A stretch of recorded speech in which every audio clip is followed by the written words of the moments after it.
ஜோதிடம் டாக்ஸ் தமிழ் நேயர்களுக்கு வணக்கம். நான் டாக்டர் தீபா லலன். இன்னைக்கு நம்ம என்ன டாபிக் பத்தி டிஸ்கஸ் பண்ண போறோம் அப்படின்னா, குரு பெயர்ச்சி பலன்கள் தாங்க பார்க்க போறோம்.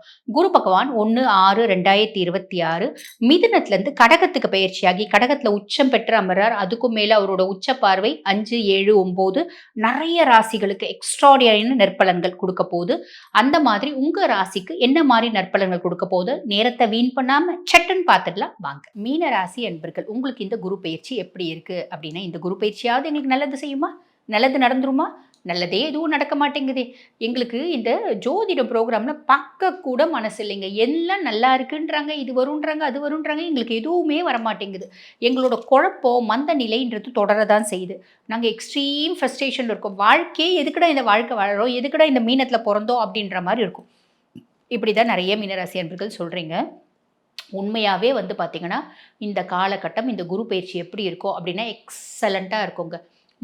நல்ல விஷயம் என்ன அப்படின்னா, சனி பகவான் ஜென்ம சனியாக இருந்து உங்கள் மூளையை தின்னுட்டுருக்கார். இப்போ நம்ம வந்து எதையும் யோசித்து முடிவு பண்ணி ஒரு கன்க்ளூஷனுக்கு வர முடியாத ஒரு குழப்பத்தை சனி ஏற்படுத்திகிட்டே இருக்கார். அந்த நிலைமை மாறும். காரணம், குருனுடைய 9ஆம் பார்வை உச்ச பார்வை சனி மேலே படியுது. சனி ஆல்மோஸ்ட் நல்லிஃபை ஆகிடுறாரு. அப்போ சனினால் எந்த விதத்தில் இடையூறு பிரச்சனைகள் அப்படின்றது எதுவுமே கிடையாதுங்க. நம்ம தலை மேலே 10 பாறாங்கல்ல தூக்கி வச்சுருந்தோம், 10யும் தூக்கி போட்டு அப்பாடா அப்படின்னு உட்காடுறோம் பார்த்தீங்களா, அந்த மாதிரி ஒரு நிம்மதி அப்படின்றது உங்களுக்கு கிடைக்க போகுது. இது ஒரு பெரிய பெரிய பெரிய பெரிய நல்லது. அதுக்கும் மேலே 5ல் குரு பயிற்சியாகி 5ஆம் பாவத்தில் வந்து உட்கார்றாரு. 5ல் குரு கெஞ்சினாலும் கிடைக்காது அப்படிம்பாங்க. ஆக 5ஆம் பாவம் குரு என்ன பண்ண போகிறாரு, நிறைய பேருக்கு படிக்கிற பிள்ளைகளாக இருக்காங்க அப்படின்னா 3 வருஷமாக நீட் எழுதுறேங்க, 2 வருஷமாக நீட் எழுதுறேன், 3 வருஷமாக வெளிநாட்டுக்கு போகணுன்னு எக்ஸாம் எழுதுறேன், ஒன்றும் கிடைக்க மாட்டேங்குது. இப்போ கிடச்சிடும், டோன்ட் வரி. அதே மாதிரி பார்த்தீங்கன்னா, காதல் எப்போ பாரு காதல் எனக்கு பிரேக்கப் ஆகி போகுது, இப்போ பேச்சப் ஆகும். நல்ல சூப்பரான பிள்ளை உங்கள் வாழ்க்கையில் வரும். பூர்வீகத்தில் சொத்து பத்து வீடு வாசலில் ஏகப்பட்டது இருக்குங்க. எங்களுக்கு பைசா கூட தர மாட்டேங்கிறோம். சூப்பராக உங்களுக்கு உண்டான ப்ராப்பர்ட்டி உங்கள் கைக்கு வந்து சேரும். பூர்வீகம் சார்ந்து உறவு உங்களை தேடி வரும். என் குழந்தை ஒரு நாளைக்கு 10 பஞ்சாயத்து பண்ணுதுங்க.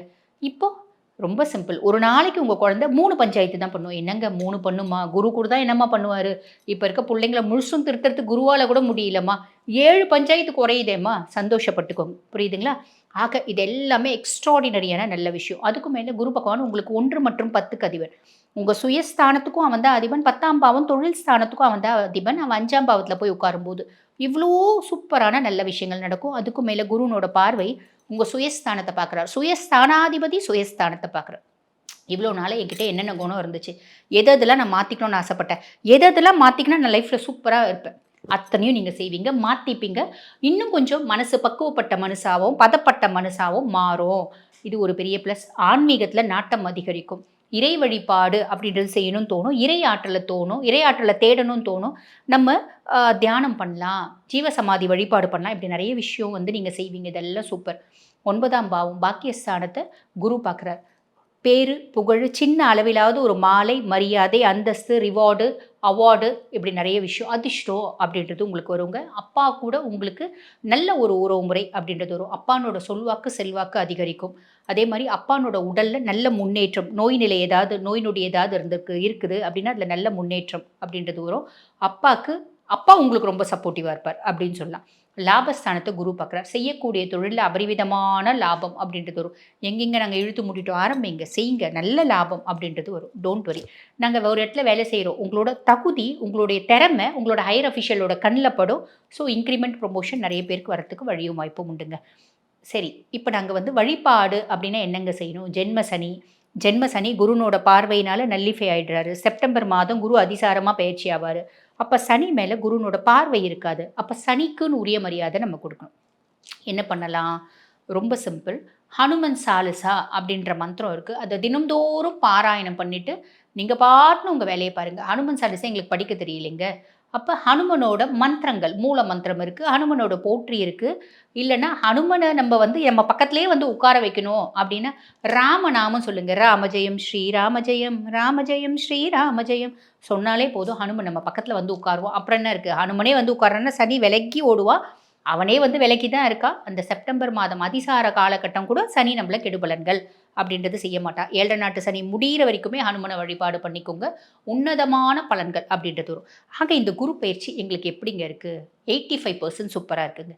வாழ்த்துக்கள். பொதுவா இந்த குரு பயிற்சி வந்து பாருங்க, எல்லாராலயும் உன்னித்து கவனிக்கக்கூடிய ஒரு பயிற்சி அப்படின்னு சொல்லலாம். பொதுவா சனி பெயர்ச்சி எல்லாரும் பயந்து சனி நம்மளுக்கு என்ன பண்ண போறாரு அப்படின்னு பயந்து பார்ப்பாங்க. ஆனா குருவ பொறுத்தவரைக்கும், குரு நம்மளுக்கு என்ன நல்லது செய்வாரு? எந்தெந்த விதத்துல நல்லது செய்வாரு? அப்படின்னு ஆசையா பார்ப்பாங்க அப்படின்னு சொல்லலாம். சரி, காரணம் என்ன? குரு பகவான் வந்து பாருங்க, தேவகுரு, ப்ரஹஸ்பதி, முழு சுபர். அவரு ஒருத்தவங்களுக்கு கெடுக்கணும் அப்படின்னு ஏதாவது செஞ்சா கூட கெட்டாலும் மேன்மக்கள் மேன்மக்களே அப்படின்ற விதத்துல தான் அவர் கெடுப்பார். கெடுக்க மாட்டாரு. என்ன பண்ணுவாருன்னா, ஒரு படிப்பினைகள் அப்படின்றத சாலிடா குடுப்பாரு. அப்படி பார்த்தா சனியும் படிப்பினைகள் குடுப்பாரு.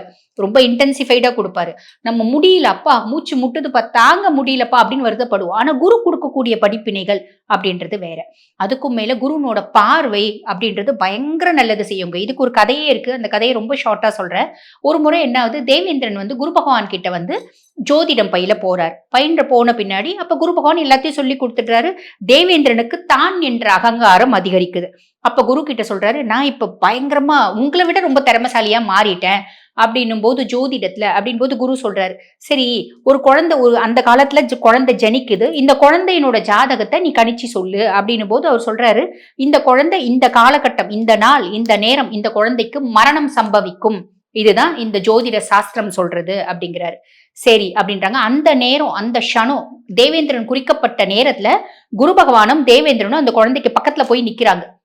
நிக்கும் போது அந்த குழந்தை வந்து ஒரு யானையில அது வந்து பாத்தீங்கன்னா ஆடிட்டு இருக்கு. அந்த யானைக்கு மேல கட்டை வைப்பாங்க பாத்தீங்களா, அந்த கட்டையில ஒரு பெரிய நாகம், கருநாகம் அதுல சுத்திட்டு இருக்கு.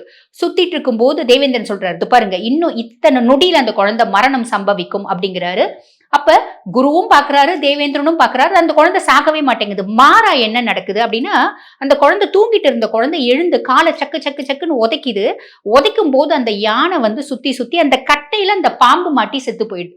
அப்ப தேவேந்திரன் சொல்றாரு, இது என்ன இது என்ன புதுசா இருக்கு, நான் கணிச்ச ஆருடம் தப்பா போயிடுமா, இது எப்படி சாத்தியமே கிடையாது அப்படின்னும் போது, ஜாதகத்துல குழந்தைக்கு குருனோட பார்வை இல்லையே அப்படிங்கிறாரு. அப்ப குரு பகவான் சொல்றாரு, கட்டத்துல குருனோட பார்வை இல்ல, நான் இங்கதானே இருக்கேன், என்னோட பார்வை அந்த குழந்தை மேல பதியுது இல்ல, அப்ப அந்த குழந்தை உயிர் எப்படி பறிக்கப்படும், யமதர்மனால எப்படி அந்த உயிரை வந்து கொண்டு போக முடியும் அப்படிம்பாரு. அந்த மாதிரி இந்த குருனோட பார்வை அப்படின்றது உன்னதமான பலன்களை கொடுக்குங்க. இந்த வருடம் குரு பயிற்சி 12 வருடத்துக்கு ஒரு முறை வரக்கூடிய ஒரு பிரம்மாண்டமான குரு பயிற்சி. எப்படி ஒவ்வொரு ராசிலையும் குரு பகவான் ஒவ்வொரு வருஷம் வந்து பாத்தீங்கன்னா சஞ்சாரம் பண்ணுவாரு. கடகத்துல 12 வருஷத்துக்கு ஒரு முறை தான் வராரு. ஆக 12 வருஷத்துக்கு ஒரு முறை வந்து உச்சம் பெற்று அமர்றாரு. அவருடைய பார்வை 5, 7, 9 உச்ச பார்வை. ஆக உச்சம் பெற்று இப்ப கடகத்துல அமர்ந்திருக்காரு. அதுக்கும் மேல அவரோட பார்வையும் வந்து பாத்தீங்கன்னா எல்லா ராசிக்கும் நல்லது செய்ய போகுது. முக்கியமா அவருடைய 9ஆம் பார்வை, உச்ச பார்வை சனி மேல படிய போகுது.